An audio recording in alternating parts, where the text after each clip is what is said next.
So I've been thinking lately about teaching people how to play the Native American style flute.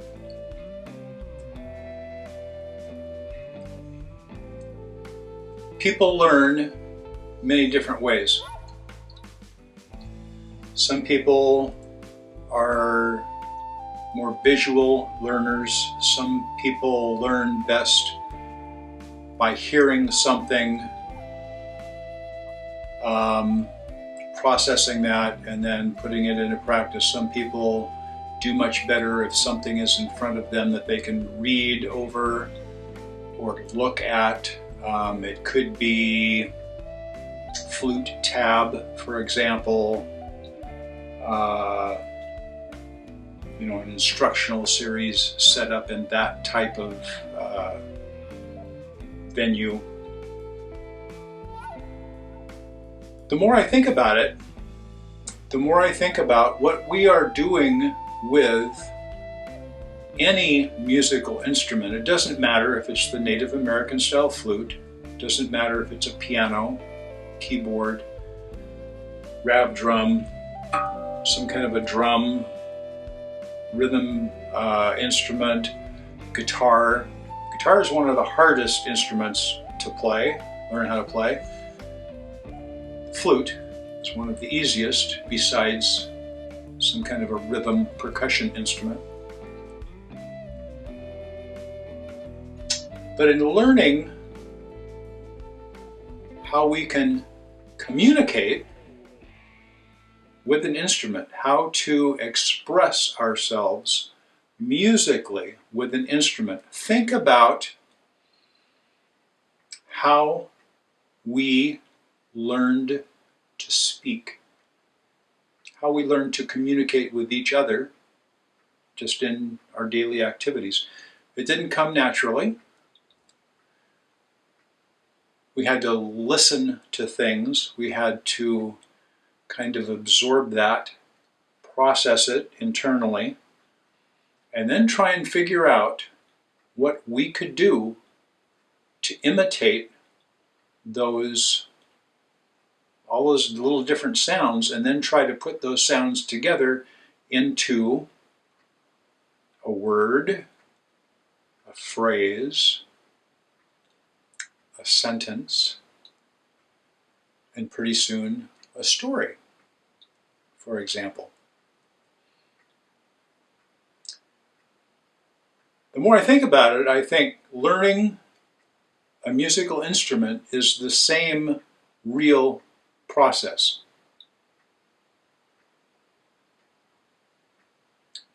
Yes, there are multitudes of ways that we can gather information.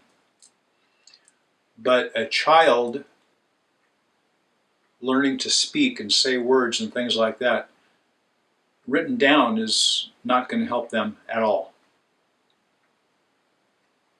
because that doesn't let them hear what it's supposed to sound like.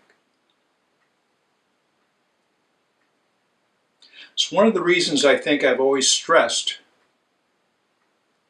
listening. Listen to other players. Listen to other types of music. It doesn't have to be the flute. Listen to any type of music that you enjoy. Orchestral. Anything. Doesn't matter.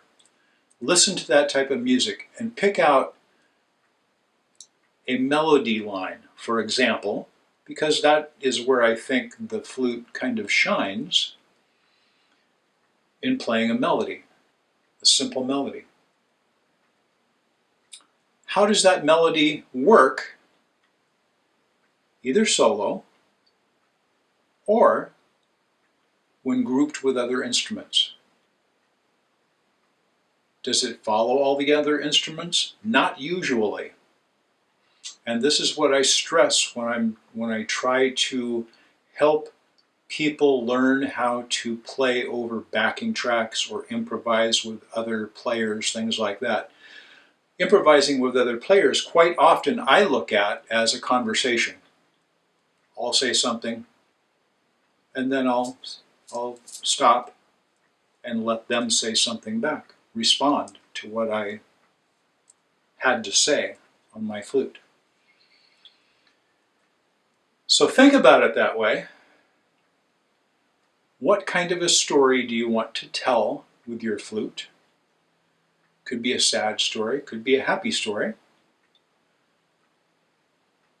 How do we develop the sounds in the flute? Part of the reason why I have so many different flutes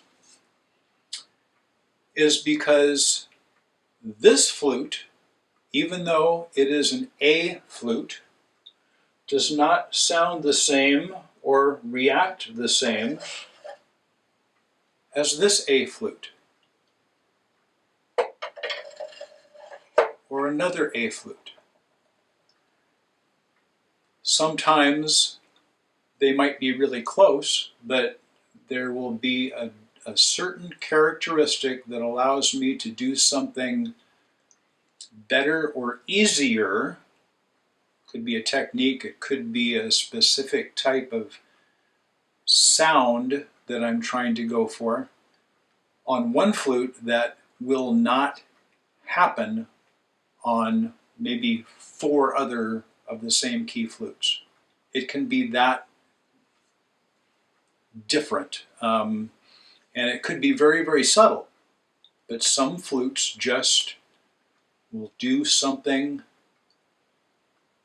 unique enough that will just kind of go, ooh, yes, I love that. Gotta have that. That's what this song needs. I might have 20 different G flutes, for example. This one happens to be an A. G was the first key that I bought in a flute. It's still kind of one of the keys that I gravitate toward. A is another one. Mid flutes, to me, tend to imitate a vocal range sometimes the best.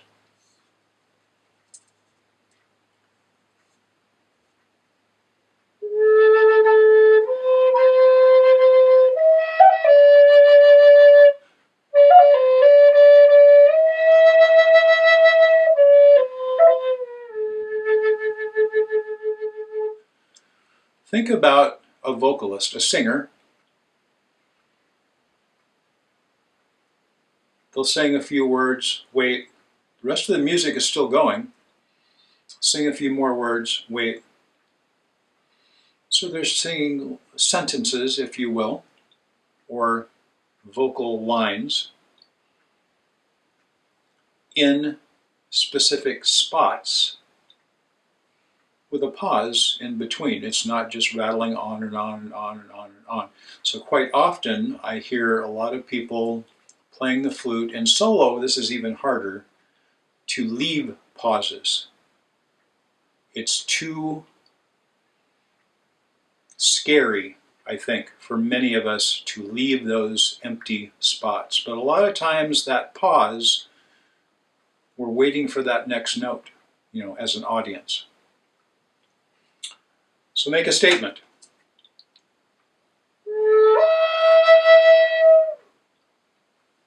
Pause for a second.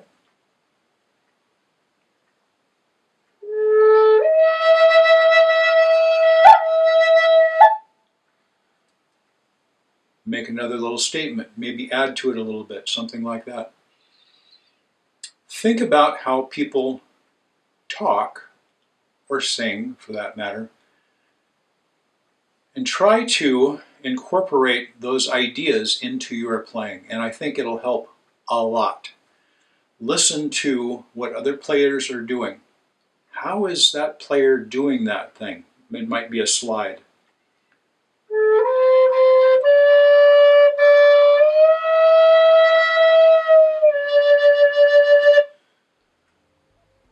Hear those little things that attract your attention or interest, and then try to create that sound yourself. Sometimes I've struggled with trying to create a certain technique or style or something like that, and I've sought out a lesson, sometimes from the person that I have heard that from. I've actually gone to them and said, hey, can you teach me how to do this? And most people are more than happy to help out. So imitation is, I think, one of the best ways to learn how to sing with our instruments.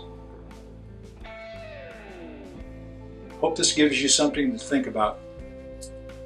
A new way, maybe, of approaching your learning of any instrument, not just the Native American flute, but how we can learn to play things, play our music. Thank you for watching. If you haven't already, please subscribe and click the little bell down over there so that you can be notified the next time I post a video. Could be another tutorial.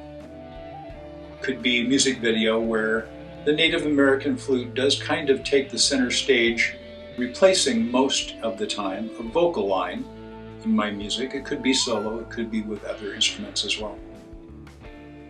It could be a review of one of the flutes from my collection. So click that little bell.